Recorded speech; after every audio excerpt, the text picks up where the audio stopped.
तो आइए हम आपको क्वान का मकड़ जाल बताएं, खबर को आगे बढ़ाएं और बताएं कि कैसे कैसे बॉलीवुड के लोगों से क्वान के कनेक्शंस हैं, क्या खान है, क्या और कोई है, क्या कोई महानायक है, इन सब पर बात करेंगे। लेकिन सबसे पहले चलते हैं एयरपोर्ट की तरफ। वहां पर पहुंच गई है सारा अली खान। सारा अली खान गोवा से मुंबई आ रही हैं, गोवा से मुंबई आ रही हैं और ये गोवा एयरपोर्ट की तस्वीरें हैं।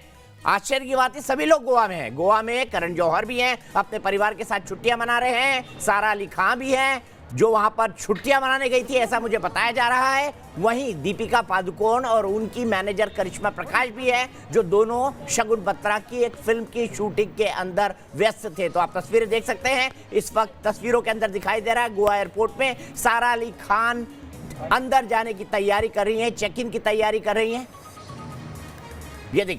ये देखिए सारा अली खान ड्रग्स केस में आरोपी, एनसीबी ने पूछताछ के लिए बुलाया है। और यहाँ पर बकायदा आप देखिए, इन्होंने मास्क हटाया, अपना चश्मा पहना हुआ है, मास्क हटाया, आपका टेम्परेचर चेक किया और अब इसके बाद धीरे से वो एयरपोर्ट की तरफ अंदर निकल चुकी है सारा अली खान। गंभीर आरोप है इन पर। केदारनाथ फिल्म के टाइम पर ऐसा कहा जाता है सुशांत सिंह राजपूत ने मारिजुआना लेना शुरू किया था। क्या सारा अली खान उनकी इंस्पिरेशन थी? इस तरह के आरोप कई बार सोशल मीडिया पर लग चुके हैं, लेकिन कहानी यही नहीं रुकेगी। आप देखिए तस्वीरों में आप देख सकते हैं सारा अली खान और उनके स्टाफ को, और ये लोग अब अंदर जा रहे हैं। लेकिन क्वान का मकड़ जाल अभी खत्म नहीं हुआ है। क्वान का मकड़ जाल बहुत बड़ा है, इसमें कई बड़े बड़े डूबेंगे। इसीलिए सीधे चलते हैं मेरे वरिष्ठ सहयोगी अनुराग के पास। अनुराग बताइए क्या क्या बचा हुआ है इस मकड़ जाल में, और फिर मैं आपसे दो एक सवाल पूछूंगा इस खुलासे से रिलेटेड। बिल्कुल दीपक जी, देखिए प्रधानमंत्री नरेंद्र मोदी ने कहा था कि नोटबंदी के बाद, जीएसटी के बाद तकरीबन 1 लाख कंपनियों पर एक्शन लिया जा चुका है और 3 लाख कंपनियां ऐसी हैं जो इस वक्त सरकार के रडार पर हैं। क्वान उनमें से एक हो सकती है। और ऐसा हम क्यों कह रहे हैं, हम आपको जरा ग्राफिक्स के जरिए समझाने की कोशिश करते हैं। क्वान जो दरअसल में टैलेंट मैनेजमेंट एजेंसी है, उसमें कुल 45,000 शेयर हैं। 45,000 शेयर में से जो क्वान कैपिटल सर्विस है उसके पास 44,999 शेयर हैं और जो इस वक्त के मालिक हैं मधु मंटेना, उनके पास सिर्फ 1 शेयर है। देखिए जरा यहां पर। और अगर आप इस क्वान कैपिटल सर्विसेज को देखते हैं दीपक जी, तो इस क्वान कैपिटल सर्विसेज के जो 82% शेयर हैं वो क्वान सिक्योरिटीज के पास हैं। इसमें भी सबसे अहम बात यह है कि ये जो इंद्रनील है, इंद्रनील के पास 8% शेयर हैं और इंद्रनील है अनिर्बान का भाई। अनिर्बान पर जब 2018 में मीटू के आरोप लगे थे तब ये कहा गया था कि अनिर्बान ने अब कंपनी को छोड़ दिया है। लेकिन ये जो कागज है न्यूज नेशन के पास, जो ये दस्तावेज हैं, ये बता रहे हैं कि अनिर्बान ने दरअसल में मीटू के आरोप के बाद भी कंपनी को छोड़ा नहीं, बल्कि अपने भाई इंद्रनील ब्लाह को अपनी जिम्मेदारी दे दी। अनिर्बान मूलतः क्वान का मालिक है। यहां पर बड़ा सवाल इसलिए भी खड़ा होता है कि 2018 के बाद भी, ये सब कुछ जानने के बाद भी, जो तमाम फिल्मी सितारे हैं वो क्वान के साथ जुड़े रहे, उस कंपनी के साथ जुड़े रहे जिस पर मीटू के आरोप लग रहे थे। उस कंपनी के मालिक ने अपने भाई को अपना शेयर यहां पर दिया। उसके बाद भी किसी फिल्मी सितारे ने क्वान से अपनी दूरी नहीं बनाई।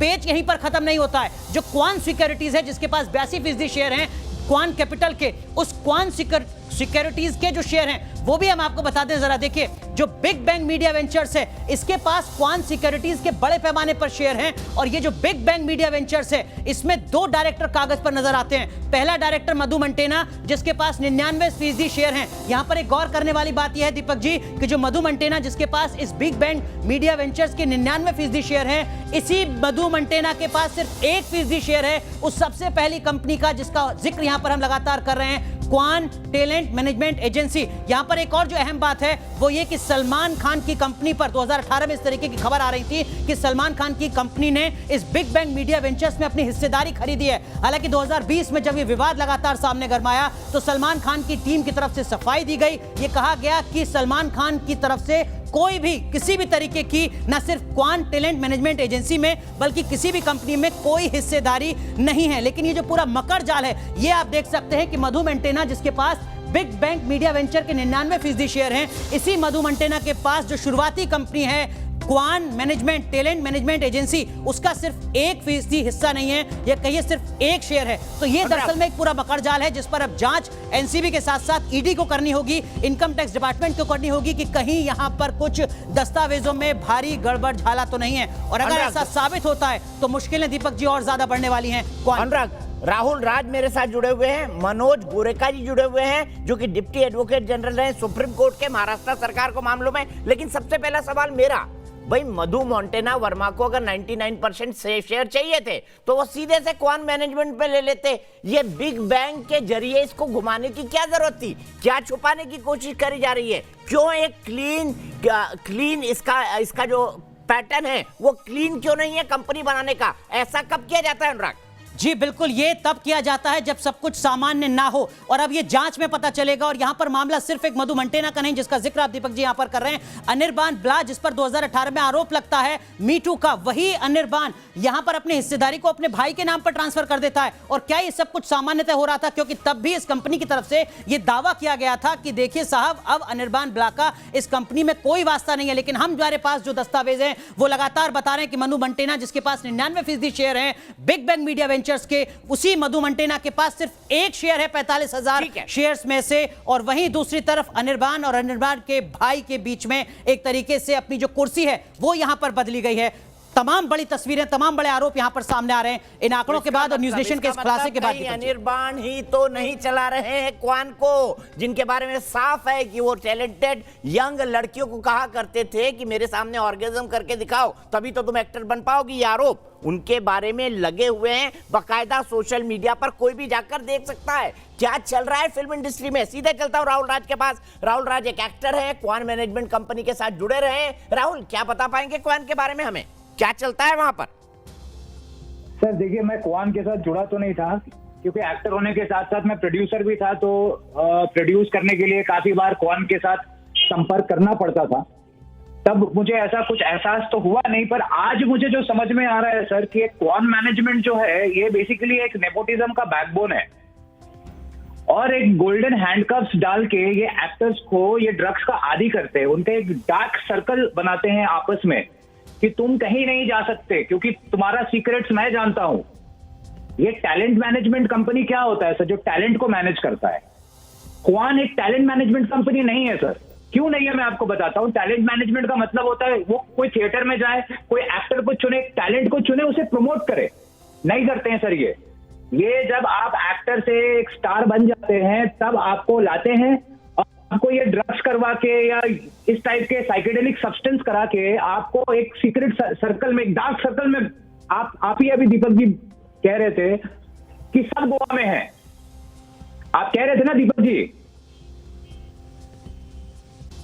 नहीं, आपको मेरी आवाज जा रही है? जी जी राहुल, मैं आपसे यह समझना चाहूंगा कि क्या आदतन एक चीज होती है कि अनजाने में हो गया, दूसरी चीज हो गई कि जानते समझते इस मकर जाल में फंसाया जा रहा है। तो क्या जानते समझते इन सितारों को इस ड्रग्स के मकर जाल में क्वान जैसी कंपनियां फंसाती हैं?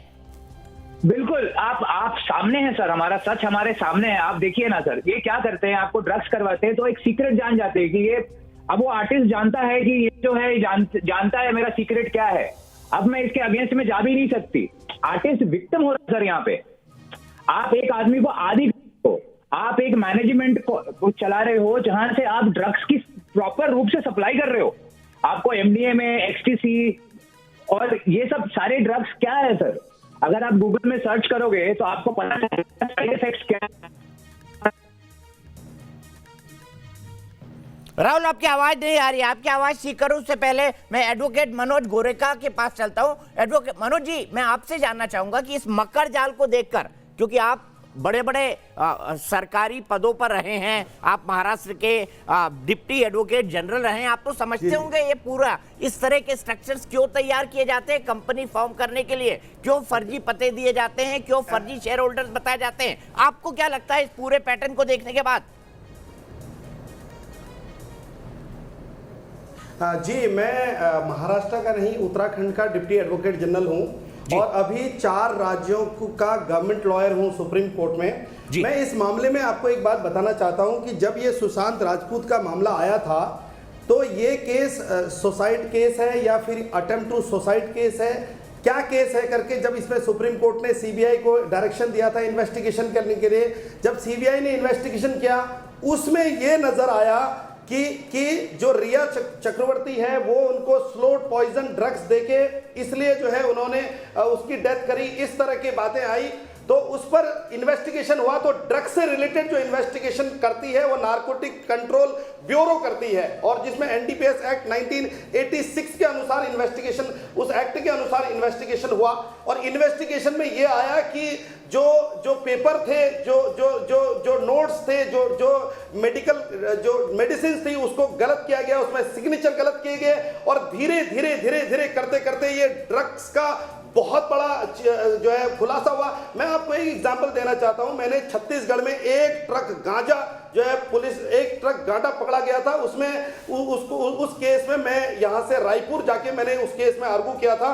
तो जहां तक ये जो ड्रग्स की केस है, मैं आपको एक बात बताना चाहता हूं, जितने भी इसमें फिल्म स्टार्स के नाम आ रहे हैं, अभी बहुत सारे नाम और आने हैं। और इसमें जिस तरह की ड्रग, एक तो ड्रग मैन्युफैक्चरिंग है, दूसरा ड्रग्स का सप्लाई करना है, तीसरा ड्रग्स को एक जगह से दूसरे जगह ट्रांसपोर्टेशन है। इसमें अलग अलग सेक्शंस में ऑफेंसेस होते हैं। तो ये जो क्वान कंपनी है, अभी तो इनके 2 डायरेक्टर हैं, क्या पता क्वान कंपनी, हम जब तक इन्वेस्टिगेशन में चीजें नहीं आती हैं तब तक हम किसी के बारे में कुछ कह नहीं सकते। मे बी ये भी हो सकता है कि जो ये क्वान कंपनी है, ये टैलेंट के नाम पर एक्चुअली होता। आज की देश में क्या होता है, आदमी, कोई व्यक्ति अगर वो जो है बहुत बड़ा गुरु है, तो गुरु के नाम पर कुछ और भी धंधे चल रहे हैं, बहुत सारे धंधे चलते हैं उसके। तो शायद ये कंपनी एक माध्यम और उसके नीचे कुछ काम करने का। ठीक है मनोज जी, समझ गया मैं आपकी बात। फिर से सीधे राहुल राज के पास चलूंगा।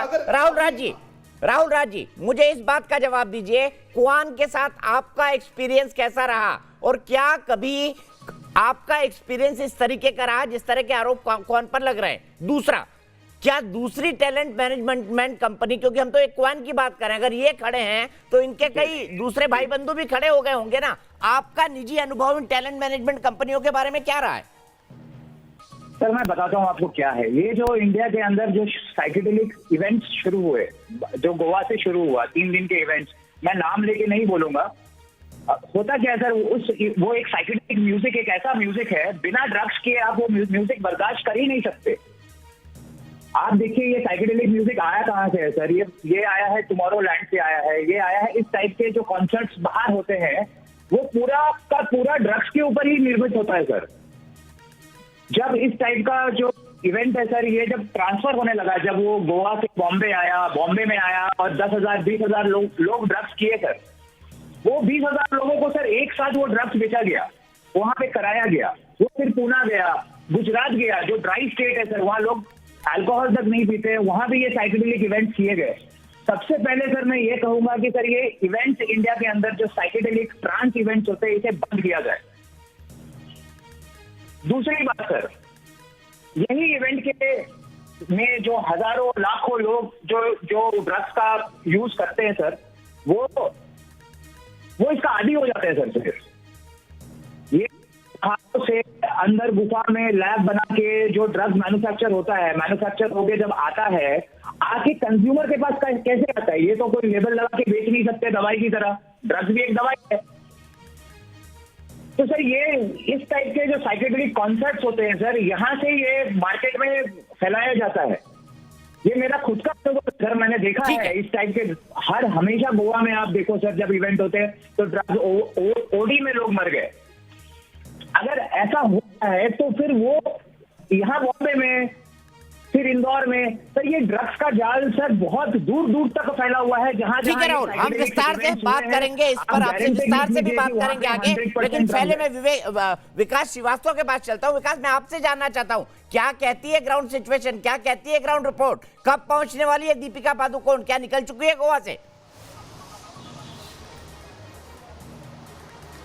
जी बिल्कुल, देखिए गोवा एयरपोर्ट तो वो तकरीबन 1 घंटा पहले ही पहुंच चुकी हैं। जो समय मुकर्रर किया गया था वो तो 12:30 बजे का था, लेकिन चार्टर्ड प्लेन है, प्राइवेट प्लेन है, समय थोड़ा इधर उधर हुआ होगा, लेकिन इस दरमियान उनके घर पे गहमागहमी काफ़ी बढ़ गई है। मैं वर्ली के बोमॉन, जो कि उनका निवास स्थान है, वहाँ पर हूँ, और इसी इमारत की 26वीं मंजिल पर उनका घर है। वो यहाँ पर 1:30 बजे पहुँचने वाली थी, लेकिन अब थोड़ा विलंब हो रहा है। वो यहाँ पर पहुँचेंगी तो उनकी लीगल टीम यहाँ पर उनका इंतजार कर रही है, ताकि वो मंत्रणा कर सकें कि एनसीबी के कठिन सवालों का कल किस तरीके से जवाब देना है। वो बखूबी जानती हैं कि ये बेहद मुश्किल में पड़ चुकी हैं। वो व्हाट्सएप चैट उनको पूरी तरीके से बेनकाब कर चुके हैं कि किस तरीके से वो ड्रग्स खरीदते हुए अपने मैनेजर से पाई गई हैं। ड्रग्स का जुगाड़ करने का आदेश दिया गया था। माल है क्या, ये छोटा सा शब्द इस समय उनको बेहद मुश्किल में डाले हुए है, क्योंकि एनसीबी जब उनसे पूछताछ करेगी तो ज़रूर ये जानना चाहेगी कि ये माल क्या है। और करिश्मा प्रकाश जो उनकी मैनेजर हैं, अगर उन्हें यह माल मुहैया करा रही थी तो ये सिलसिला कितना पुराना था, ये माल आता कहाँ से था, देने वाला कौन था, क्या कितने सालों से सिलसिला चल रहा था, और क्या दीपिका पादुकोण खुद के कंजम्पशन के लिए मंगाती थी या फिर किसी और लोगों तक भी पहुंचना था। मीनवाइल एक डेवलपमेंट हुई है, यहाँ पर मुंबई पुलिस की एक टीम जो है तैनात कर दी गई है। दरअसल इस टीम से जब हमने पूछा कि आपके आने की इधर वजह क्या है दीपक जी, तो इन्होंने बताया गया, इन्होंने हमें बताया कि इन्हें रिपोर्ट करना होता है, इन्हें बताना पड़ेगा कि दीपिका पादुकोण यहाँ पर पहुँच गई हैं, सुरक्षित पहुँच गई हैं, उन्हें कोई दिक्कत पेश नहीं आई। तो एक किस्म से दीपिका का ख्याल रखने के लिए लोग यहाँ पर आए हुए हैं। तो ये डेवलपमेंट है, दीपिका किसी भी वक्त यहाँ पर पहुँच सकती हैं, लेकिन उनकी मुश्किलें लगातार बढ़ रही हैं। माल है क्या, इसका जवाब उन्हें अब एनसीबी को देना है। कल वो 11 बजे एनसीबी के दफ्तर में पेश होंगी, जहाँ पर सवालों की एक बहुत बड़ी फहरिस्त है। और उसके अलावा जो 28 जुलाई 2019 की करण जौहर के घर की पार्टी थी ना, उससे भी जुड़े हुए सवाल एनसीबी पूछ सकती है अगर उसमें किसी ड्रग पैडलर का कनेक्शन आता है। तो उस पार्टी में जो उठाई गई मजा थी, अब वो सजा में बदलती नजर आ रही है। तमाम सवालों के जवाब दीपिका को देने हैं और उसके लिए वो मुंबई पहुंच रही है, कुछ देर में पहुंच जाएंगी। ठीक है, आपने मजे और सजे दोनों की बात कही, मजा ले लिया तो सजा खानी पड़ेगी अगर आपने गलत काम किया हो। और दूसरी बात, बड़ी बात आपने कही, पायल घोष के मामले में अभी तक कोई कार्रवाई नहीं हुई। विकास, आप लगातार ट्रैक कर रहे थे, ठीक पहुंच गई। ख्याल रखना है दीपिका पादुकोण का, इसलिए मुंबई पुलिस वहां पर पहुंच चुकी है। बहुत अच्छी बात है, देश की जनता देख रही है, देश की जनता के सामने सब कुछ एक्सपोज हो रहा है। देखिए ना, मैं बता रहा हूँ दीपक जी, दिखाई रहा हूँ कि किस तरीके से देखिए ड्यूटी निभाई जा रही है। ऊपर से आदेश आता है कि सोसाइटी पहुँच जाइए आप, उनको घर पहुँचने में कोई दिक्कत नहीं होनी चाहिए। ये तैनात हो गए यहाँ पर, ये तैनात हो गए। पूछने पर ये बोला जाता है, हमें सफाई दी जाती है कि हमें तो साहब का आदेश है, साहब ने कहा है हमें यहाँ खड़े रहने के लिए, और हमें रिपोर्ट करना पड़ता है। सर, हमें रिपोर्ट करना पड़ता है, हमें बताना पड़ता है ऊपर की दीपिका जी पहुँच गई हैं, इसलिए हम यहाँ पर तैनात हैं। तो कितनी मुस्तैदी से ये लोग अपनी ड्यूटी कर रहे हैं। लेकिन पायल घोष के मामले में एक FIR दर्ज करने में, बावजूद इसके कि बलात्कार का मामला था, 4 दिन ले लिए जाते हैं। तो मुस्तैदी किस मामले में दिखानी है, किस में नहीं दिखानी है, इनकी प्राथमिकताएं कैसे ये भूल चुके हैं, ये साफ दिखता है। अच्छा विवेक, ये बताइए मुझे पादुकोण का, ताकि मैं उनसे सवाल पूछ सकूं।